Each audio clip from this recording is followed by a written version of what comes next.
Yo tout le monde, c'est Wolf et aujourd'hui, je vais vous montrer comment entretenir votre GBB. Allez, c'est parti! À noter bien sûr que je ne suis pas un expert en la matière, mais je connais les bases. Déjà, on va commencer par la question pourquoi entretenir une arme de poing? Ben, c'est tout simplement parce que si on ne l'entretient pas, elle finira par briser, comme ce Desert Eagle que je possède et qui malheureusement ne fonctionne plus pour beaucoup de raisons parce que je ne l'ai jamais entretenu après 3 ans d'utilisation. Donc c'est de la merde. Le chargeur, il est foutu. L'arrière juste ici, je sais pas si vous arrivez à voir, mais il manque des pièces.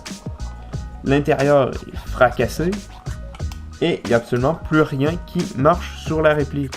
Donc un petit nettoyage, ça lui aurait fait du bien, mais à l'heure où on se parle, c'est juste un élément de décoration. Et à 300 balles, la réplique, ça fait un peu chier comme décoration. Pour le nettoyage d'une réplique, on va avoir besoin de PQ, de ciseaux, une brosse à dents, une vieille de précaution, pas celle avec laquelle vous vous brossez les dents. Un petit outil comme ça que vous achèterez en boutique d'Airsoft qui sert à dévisser les valves. Un tournevis à tête plate. La fameuse tige de nettoyage d'un peu de gaz ou de CO2 pour ceux qui ont une réplique à CO2. Bien évidemment d'une réplique, comme moi j'ai mon Glock. 1 ou 2 chargeurs, voire plus si vous en avez plus, ça serait important de tous les nettoyer. Du lubrifiant siliconé. 2 ou 3 cotons-tiges pourraient aussi vous être fort utiles. Dans le meilleur des mondes, c'est tout ce que vous auriez besoin d'avoir pour faire un entretien complet. Maintenant que j'ai sur ma table tout ce que j'ai besoin pour la vidéo, on peut commencer par la première chose, c'est-à-dire le nettoyage des chargeurs. Donc tout d'abord, pour entretenir un chargeur, il faut que le chargeur soit vide, qu'il n'ait pas de billes à l'intérieur, que vous ayez expulsé tout le gaz avec le petit bouton qui se situe juste ici, sur pratiquement tous les chargeurs d'Airsoft à gaz, que vous ayez trouvé la valve de remplissage, ou que la valve où vous mettrez votre cartouche de CO2 soit vide. Munissez-vous de la brosse à dents et vous irez frotter juste ici, la petite valve d'entrée du gaz pour enlever toute la saleté qui pourrait s'y être logée au cours d'une partie. Si vous n'avez pas, comme moi, j'ai un petit capuchon que vous pouvez mettre par-dessus le chargeur pour justement boucher cette valve. On n'hésite pas aussi à donner des petits coups dans la rangée ici de remplissage. On sait jamais, hein, la poussière, la saleté, ça va vraiment partout. Ensuite, juste ici, où le piston.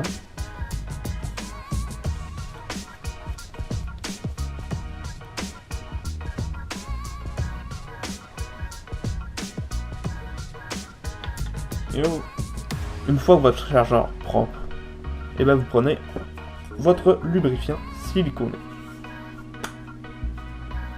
Vous le brassez un petit coup et vous en mettez juste ici.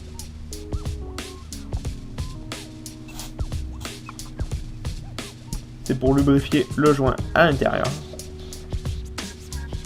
Un petit coup sur le piston, mais vraiment minime. Et un coup à l'intérieur, juste ici. Voilà. Et aussi, juste ici, pour le ressort, pour qu'il continue de bien se rétracter sur lui-même. Et ensuite, vous jouez un petit peu avec pour être sûr qu'il soit bien lubrifié. La dernière étape, c'est de mettre un peu de gaz.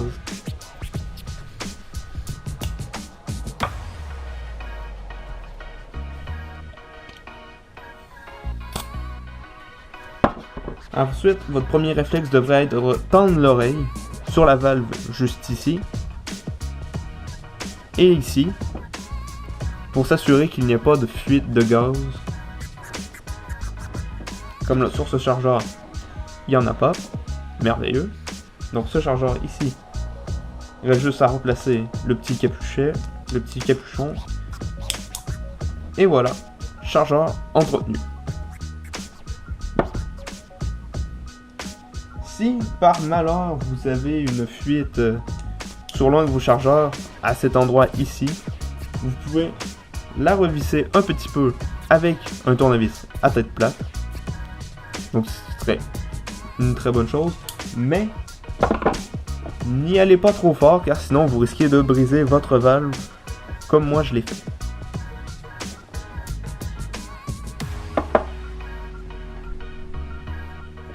Donc je vais passer au nettoyage de mon deuxième chargeur à gaz. Donc on s'assure que c'est vide. On enlève le talon. On prend la brosse à dents.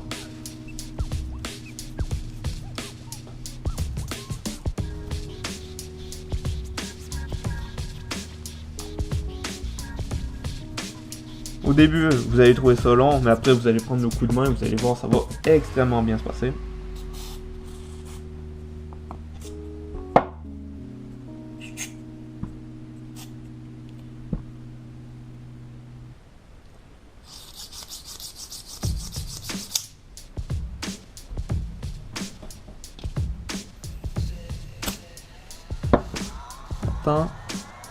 Il n'y a rien, merveilleux. Deuxième chargeur entretenu.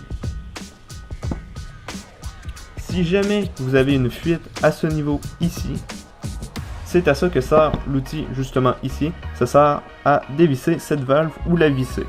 La visser un petit peu peut régler le problème, mais trop la visser peut endommager votre valve. Si le problème persiste, je vous invite à aller voir un mécano d'Airsoft qui pourrait vous aider bien mieux que moi. Pour ceux qui possèdent des chargeurs comme ceci à CO2, pour les entretenir, simplement s'assurer qu'il n'y a pas de gaz. Et c'est aussi vérifiable parce qu'il n'y a pas la petite cartouche de CO2. Ensuite, pour l'entretenir, vous prenez votre brosse à dents et vous allez, je ne sais pas si vous arrivez à voir, juste au fond, ici. C'est là où la capsule est percée, donc c'est ici qu'il faut brosser avec la brosse à dents. Enlever le plus de saleté possible.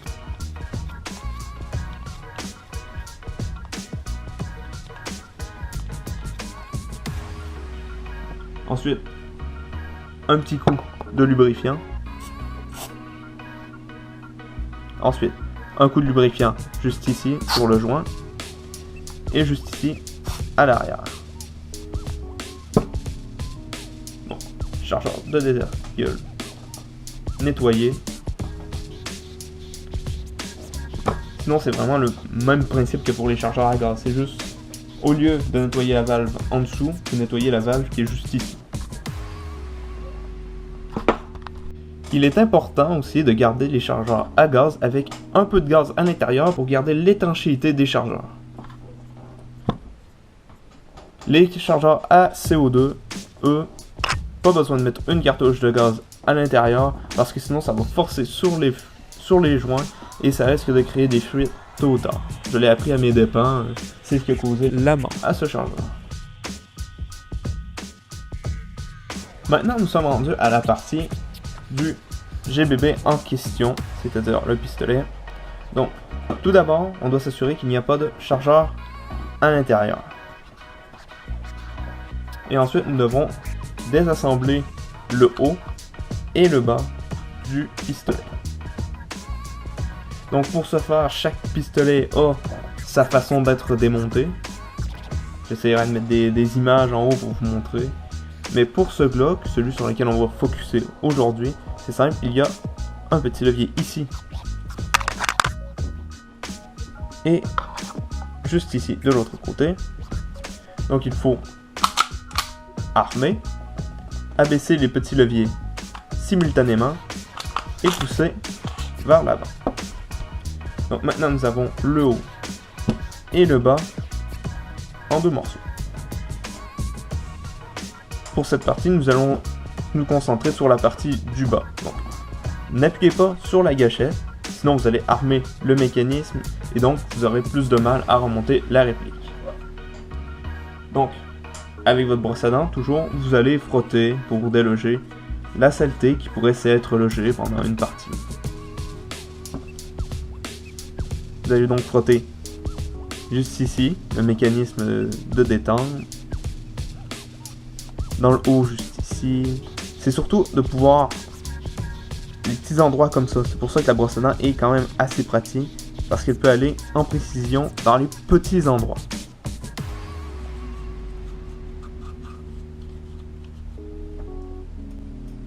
Ensuite, avec un Q-tips, vous allez repasser là où vous avez délogé toute la saleté.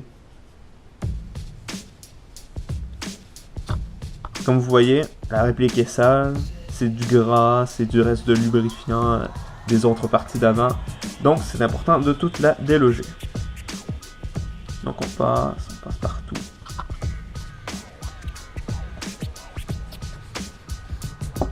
Surtout dans les petits coins. Par les mécanismes, un peu. Quand un côté est trop sale, n'oubliez pas de changer, ce serait dommage de remettre de la saleté là où il n'y en avait plus.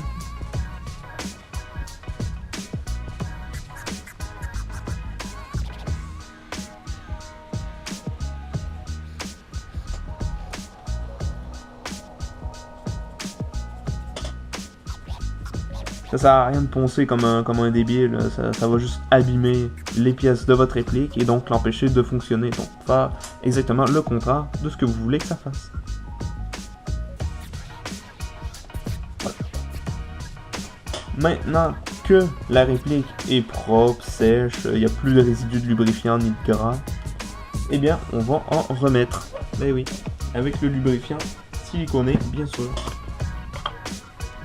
Donc moi j'en mets toujours dans cette partie juste ici. Un petit coup suffit. Juste ici pour la détente.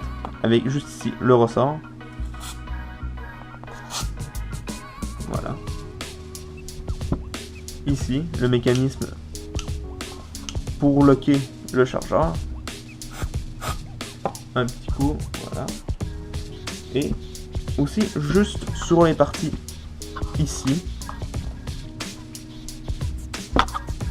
Ici et ici, parce que c'est sur là-dessus que glisse le haut de votre chargeur, de votre réplique, voyons.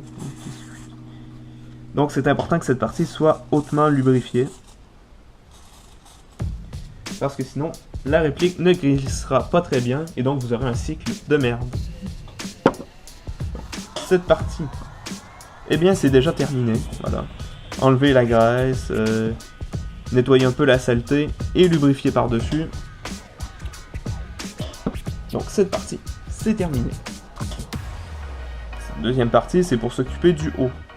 Donc, il va falloir le désassembler, fort heureusement ou malheureusement, dépendamment de vos connaissances en GBB. Donc, enlever la tige guide. Avancer ici le canon pour pouvoir le retirer et voilà, c'est déjà désassemblé. Donc, je préconise quand même de lire le mode d'emploi parce que tout est écrit à l'intérieur pour le démontement de la réplique. Donc on va enlever le canon externe du canon interne, ça sert strictement à rien de le garder à l'intérieur. Donc, on prend une petite lingette de PQ et on va nettoyer son canon. Parce que c'est souvent entre les deux canons que la graisse, la saleté va se loger au cours d'une partie.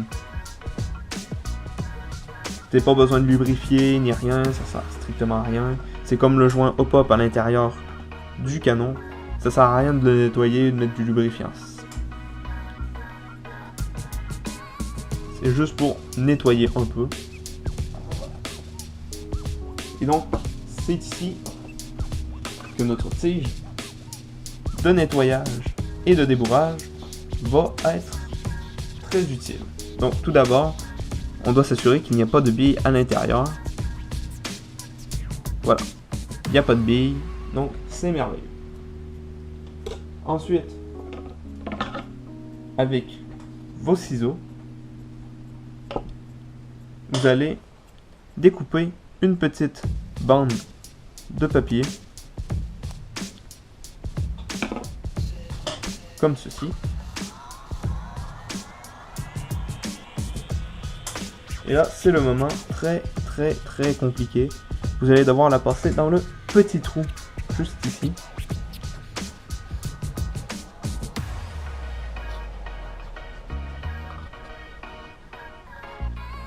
Voilà. Et donc vous allez l'enrouler autour de la tige.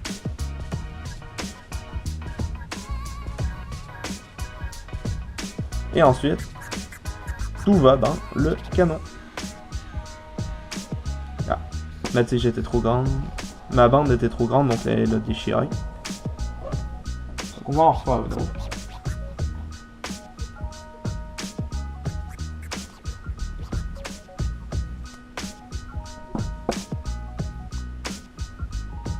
Pas besoin de faire 4 km de bande parce que sinon ça va être beaucoup trop gros comme je viens de faire. Une petite bande, on la replie.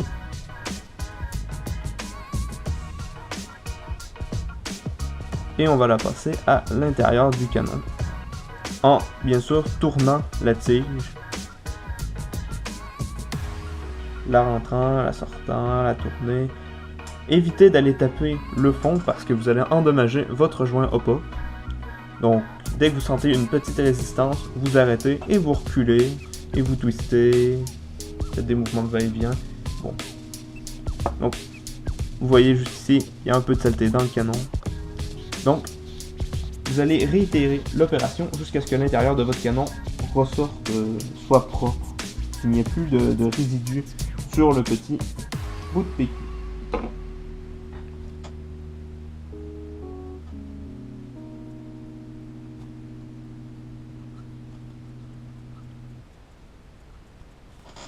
Voilà, il n'y a plus rien, donc le canon est propre. Donc plus besoin de la tige guide, plus besoin de la tige de nettoyage, plus besoin du PQ. À part si vous voulez nettoyer l'intérieur de votre canon externe, ce qui ne sert pas forcément. On remet le canon à l'intérieur et cette partie est nettoyée. Maintenant nous allons nettoyer ici la tige guide avec son ressort.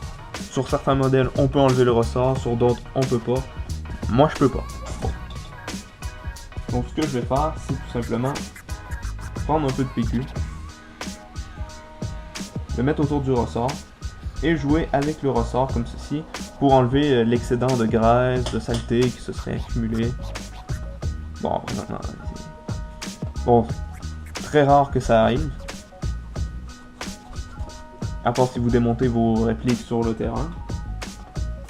Mais bon, une fois que c'est propre, qu'il n'y a rien,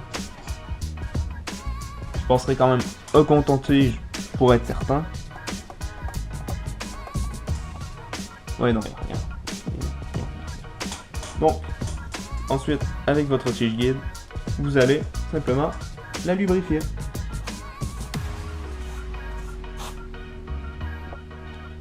Des deux côtés de préférence. Et ensuite, jouer avec le ressort. Voilà. Comme ça, c'est lubrifié. Il n'y a plus de problème. Et ça va aider au cycle du ressort et de la réplique. Maintenant, on s'attaque à la plus grande partie, c'est-à-dire le hopper. Donc, on prend la brosse à dents et on enlève, surtout dans les cracks. Je sais pas si vous allez pouvoir les voir, mais juste ici, qui permettent en fait à la réplique de pouvoir les compartiments movibles, je pense que c'est comme ça que ça s'appelle. C'est ce qui permet dans le fond au hopper et au lower de glisser sur la réplique. Donc c'est quelque chose de très important. Donc c'est la première chose à nettoyer sur le haut de sa réplique. c'est surtout dans ces environs, dans ces endroits que la graisse et la saleté ont plus de chances de vous nuire et se logent plus facilement aussi.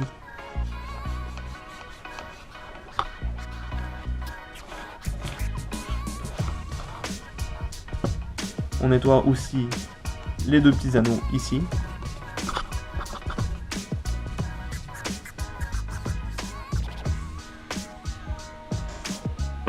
Ensuite, on prend un coton-tige pour enlever le gras qui pourrait s'être accumulé dans ces mêmes endroits.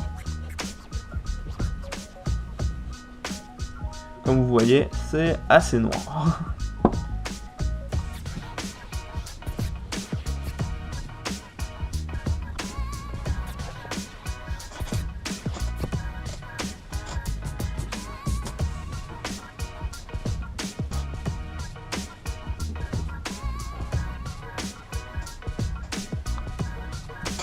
Une fois cela fait, on passe à la lubrification, bien sûr. Toujours lubrifier. Donc on reprend le lubrifiant siliconé et on en met exactement au même endroit qu'on vient tout simplement de nettoyer, c'est-à-dire juste ici, les lignes guides.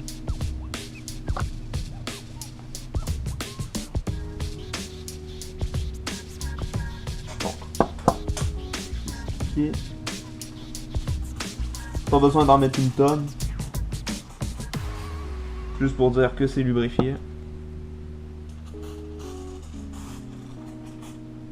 Voilà. Et ensuite, autre endroit où c'est important de lubrifier, c'est bien sûr le joint qui se trouve juste ici. Donc on met un petit coup. Et on joue 2-3 fois avec ceci, on l'amène. Voilà. Et donc le haut est maintenant lubrifié. Donc on passe à la dernière étape. La dernière étape est très simple. C'est celle de remonter la réplique. Donc on fait exactement la même chose qu'on a fait, mais de façon inverse. Donc, on remet ici le canon à l'intérieur. On recule sur le joint. On met le ressort. Ici, comptabilité. Et voilà, le hopper est remonté. Et on fait coulisser les deux parties, l'une dans l'autre. Et voilà, c'est remonté. Donc pour vérifier que la réplique est bien remontée et bien assemblée, on perd, on rame, on tire, on rame, on tire, on rame. Vous faites ça 3 fois de suite, et si ça marche les 3 fois, ça veut dire que votre réplique est parfaitement remontée. A noter que le nettoyage de la réplique est la même pour le nettoyage d'une réplique à CO2 ou à gaz. Pour ce qui est des pistolets à batterie, il va falloir se renseigner plus précisément. Mon meilleur conseil serait de nettoyer votre réplique après chaque partie. J'espère que cette vidéo sur l'entretien d'un GBB vous sera utile. Et en laissant un petit pouce bleu, en partageant et en vous abonnant, nous pourrons sauver le monde des répliques qui ne fonctionnent plus comme mon Desert Eagle. Arrête de faire ta victime, tu avais juste à t'en occuper qu'Alice. Ok. Sur ce, je vous dis salut!